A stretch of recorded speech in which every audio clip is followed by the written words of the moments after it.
ಗಿಲ್ಲಿನೇ ನನ್ನ real friend ಅನಿಸುತ್ತೆ. ಯಾಕಂದರೆ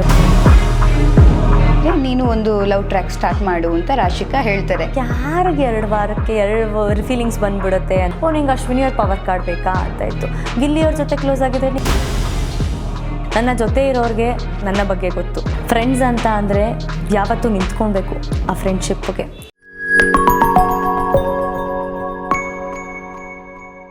ನೀವು ಹೊರಗಡೆ ಬಂದಾಗ ರಾಶಿಕಾ ಫೈನಲಲ್ಲಿ ಇರಬೇಕು ಅಂತ, ಫಿನಾಲೆಯಲ್ಲಿ ಇರಬೇಕು ಅಂತ ನೀವು ಹೇಳಿರ್ತೀರಾ. ಅಂದರೆ ನಮ್ಗೆ ಅನ್ಸುತ್ತೆ ರಾಶಿಕಾ ಅಷ್ಟು ಬೆಸ್ಟ್ ಫ್ರೆಂಡ್ ಹೇಗಾದರೂ ರಿಷಾಗೆ ಅನ್ನೋದು. ಆಮೇಲೆ ಹೊರಗಡೆ ಬಂದಮೇಲೆ ನಿಮ್ಮ ಒಪಿನಿಯನ್ ಕಂಪ್ಲೀಟ್ ಚೇಂಜ್ ಇದೆ ಈಗ ರಾಶಿಕಾ ಬಗ್ಗೆ.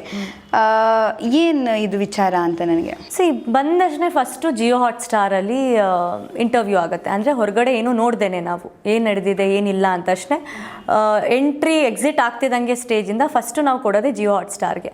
ಅಲ್ಲಿ ನನ್ನ ಫ್ರೆಂಡ್ ಇರಲಿ ಅನ್ನೋ ಆಸೆಯಲ್ಲಿ ನಾನು ಹೇಳಿದ್ದೆ ಟಾಪ್ 5 ಇರಲಿ ಅವಳು ಅಂತ. ಗೆಲ್ತಾಳೋ ಗೆಲ್ತಾಳೆ ಅಂದಾಗ ನಾನು ತೊಗೊಂಡಿಲ್ಲ. ಯಾಕಂದರೆ ಅದೊಂಥರ ಫಾಲ್ ಅಲಿಗೇಷನ್ ಹಾಕ್ದಂಗೆ ಆಗುತ್ತೆ. ಅವಳ ಶ್ರಮ ಹೊರಗಡೆ ಬಂದ ಮೇಲೆ ನಾನು ಕೆಲವು ಎಪಿಸೋಡ್ಸ್ಗಳು ನನಗೆ ಇಂಟೆನ್ಷನಲಿ ನನ್ನ ಸುತ್ತಮುತ್ತ ಇದ್ದವ್ರು ತೋರಿಸಿದ ಮೇಲೆ, ಯಾಕಂದರೆ ನನ್ನ ಜೊತೆ ಇರೋರಿಗೆ ನನ್ನ ಬಗ್ಗೆ ಗೊತ್ತು, ನನ್ನ ಮನೇಲಿರೋರಿಗೆ ನಾನು ನಂಬಿದ್ರೆ ಒಂದು ವ್ಯಕ್ತಿನ ನಾನು ಯಾವ ಥರ ನಂಬ್ತೀನಿ ಅಂತ ಇಂಟೆನ್ಷನಲಿ ರಾಶಿಕನ ಬಗ್ಗೆನೇ ಹೈಲೈಟಾಗಿ ತೋರಿಸಿದಾಗ ನನಗನ್ಸಿದ್ದು ನನಗೆ ದ್ರೋಹ ಆಯಿತು ಅಂತ. ನಾನು ಅಂದ್ಕೊಂಡಿದ್ದ ಫ್ರೆಂಡ್ಶಿಪ್ಪು ನನಗೆ ಸಿಗಲಿಲ್ಲ ಆ ಫ್ರೆಂಡ್ಶಿಪ್. ಯಾಕಂದರೆ ಫ್ರೆಂಡ್ಸ್ ಅಂತ ಅಂದರೆ ಯಾವತ್ತೂ ನಿಂತ್ಕೊಳ್ಬೇಕು ಆ ಫ್ರೆಂಡ್ಶಿಪ್ಗೆ. ಆ ಜಾಗದಲ್ಲಿ, ಆ ಲೆಟರ್ ಕೊಡೋ ಜಾಗದಲ್ಲಿ ಮೇ ಬಿ ರಾಶಿಕಾ ಯಾರನ್ನ ಬಿಟ್ಟು ರಾಶಿಕಾ ಇದ್ದಿದ್ರು ಅವಳಿಗೋಸ್ಕರ ನಾನು ತ್ಯಾಗ ಮಾಡ್ತಿದ್ನೇನೋ. ಯಾಕಂದರೆ ಎಷ್ಟೊಂದು ಸತಿ ನನ್ನ ಫ್ರೆಂಡು ರಾಶಿಕಾ ಕ್ಯಾಪ್ಟನ್ ಆಗಲಿ ಅದು ನಾನು ತೊಗೊಂಡಿದ್ದೀನಿ.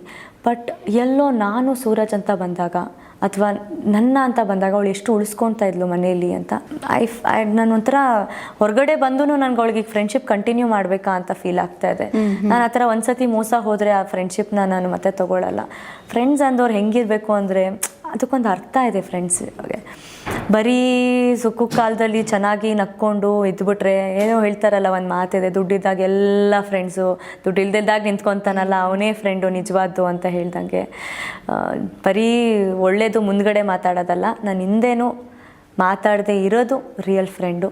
ಹಂಗೆ ಹೋಲಿಸ್ಕೊಂಡ್ರೆ ಇವತ್ತು ಓಪನಾಗಿ ಹೇಳ್ತೀನಿ, ಗಿಲ್ಲಿನೇ ನನ್ನ ರಿಯಲ್ ಫ್ರೆಂಡ್ ಅನಿಸುತ್ತೆ. ಯಾಕಂದರೆ ಹೊಡೆದಂಗೆ ಮೊಕ್ಕದ ಮುಂದೆನೇ ಹೇಳ್ತಾ ಇದ್ದ. ನಾನು ಹಿಂದೆ ಎಲ್ಲೂ ಮಾತಾಡಿಲ್ಲ, ನಾನೇ ಅರ್ಥ ಮಾಡ್ಕೊಳ್ಲಿಲ್ಲ ಹುಡುಗನ ಅಂತ ಫೀಲ್ ಆಗುತ್ತೆ. ಬಟ್ ಇನ್ನೆಲ್ಲರೂ ಮಾತಾಡಿದ್ದಾರೆ, ಎವ್ರಿ1 ಅವನೊಬ್ಬನ ಬಿಟ್ಟರೆ ಇನ್ನೆಲ್ಲರೂ ನನ್ನ ಹಿಂದೆ ಮಾತಾಡಿದ್ದಾರೆ. ಸೊ ಯಾವ ರೀತಿ ಇದನ್ನು ಎಕ್ಸೆಪ್ಟ್ ಮಾಡ್ಕೊಳ್ಬೇಕು ನಂಗೆ ಅರ್ಥನೇ ಆಗ್ತಿಲ್ಲ. ಅದೇ ನೀವು ಮತ್ತು ರಾಶಿಕಾ ಒಂದ್ಸಲ ಕೂತ್ಕೊಂಡು ಡಿಸ್ಕಸ್ ಮಾಡ್ತೀರಾ, ಅದಕ್ಕೆ ಒಂದ್ಸಲ ನೀವು ಬೈಗುಳ ಕೂಡ ಕೇಳಿಸ್ಕೋತೀರಾ ಸುದೀಪ್ ಸರ್ ಜೊತೆಗೆ ಧ್ರುವಂತ್ ಬಗ್ಗೆ ಮಾತಾಡುವಾಗ. ಬಟ್ ನೀವು ಡಿಸ್ಕಸ್ ಮಾಡುವಾಗ ಅವ್ರು ಹೇಳ್ತಾರೆ ನೀನು ಒಂದು ಲವ್ ಟ್ರ್ಯಾಕ್ ಸ್ಟಾರ್ಟ್ ಮಾಡು ಅಂತ ರಾಶಿಕಾ ಹೇಳ್ತಾರೆ. ಹಾಗಂದ್ರೆ ಅವರು ಈ ನನ್ಗೆ ಅನ್ಸೋದು ಆಡಿಯನ್ಸ್ ಪ್ರಶ್ನೆ ಇದೆ, ಅವರು ಹಾಗಂದ್ರೆ ಬೇಕು ಅಂತಲೇ ಲವ್ ಟ್ರ್ಯಾಕ್ ಓಪನ್ ಮಾಡಿದ್ದಾರೆ. ಇದ್ರ ಬಗ್ಗೆ ರಿಷಾ ಅವರ ಅಭಿಪ್ರಾಯ. ಸ್ಟಾರ್ಟಿಂಗು ನನಗೂ ಅನಿಸ್ತು ವಿಯರ್ಡ್ ಅಂತ. ಅಂದರೆ ಯಾರಿಗೆ 2 ವಾರಕ್ಕೆ 2 ಫೀಲಿಂಗ್ಸ್ ಬಂದ್ಬಿಡುತ್ತೆ ಅನ್ನೋದು ನನಗಿತ್ತು. ಬಟ್ ಅದು ಫ್ರೆಂಡ್ಶಿಪ್ಪು ಆಗಿರ್ಬೋದು. ಅವ್ರು ಬಂದಮೇಲೆ ಅವ್ರಿಗೇನೆ ಅದು ಕೇಳಿದ್ರೆ ಈಸಿ ಆಗುತ್ತೆ ಕ್ವೆಶನ್. ಯಾಕಂದರೆ ನಾವೇನೋ ಒಂದು ಫಾಲ್ ಎಲಿಗೇಷನ್ ಹಾಕಿ ಅವ್ರ ಕ್ಯಾರೆಕ್ಟರ್ ಬಗ್ಗೆ ನಾವು ಮಾತಾಡ್ದಂಗೆ ಆಗುತ್ತೆ, ಅದು ಬೇಡ. ಬಟ್ ಒಂದು ಸಲಿಗೆ ಇದ್ದಿದ್ದು ನಿಜ, ಒಂದು ಕ್ಲೋಸ್ ಕನೆಕ್ಷನ್ ಇದ್ದಿದ್ದು ನಿಜ. ಯಾಕಂದರೆ ನಾನು ಅದನ್ನು ಕ್ಲೋಸಾಗಿ ಅಬ್ಸರ್ವ್ ಮಾಡಿದ್ದೀನಿ. ಅದನ್ನು ನಾನು ಡೈರೆಕ್ಟಾಗಿ ಹೇಳಕ್ಕೆ ಹೋದಾಗ್ಲೂ ಅವಳು ಒಫೆಂಡ್ ಆದಳು.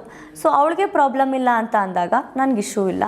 ಬಟ್ ಅಲ್ಲಿ ಕೂತ್ಕೊಂಡು ನೀನು ಲವ್ ಮಾಡು, ನೀನು ಒಂದು ಲವ್ ಆ್ಯಂಗಲ್ ಶುರು ಮಾಡು ಅಂದಾಗ ನನಗೆ ಅಶ್ವಿನಿ ಅನ್ನೋ ಪವರ್ ಕಾರ್ಡ್ ಬೇಡ, ಗಿಲ್ಲಿ ಅನ್ನೋ ಪವರ್ ಕಾರ್ಡೇ ಬೇಡ ಅಂತ ನಿಂತ್ಕೊಂಡವಳಿಗೆ ಲವ್ ಕಾರ್ಡ್ ಅನ್ನೋದು ಏನಿಗೆ ಬೇಕು ಅಂತ ನಿಂತ್ಕೊಂಡೆ.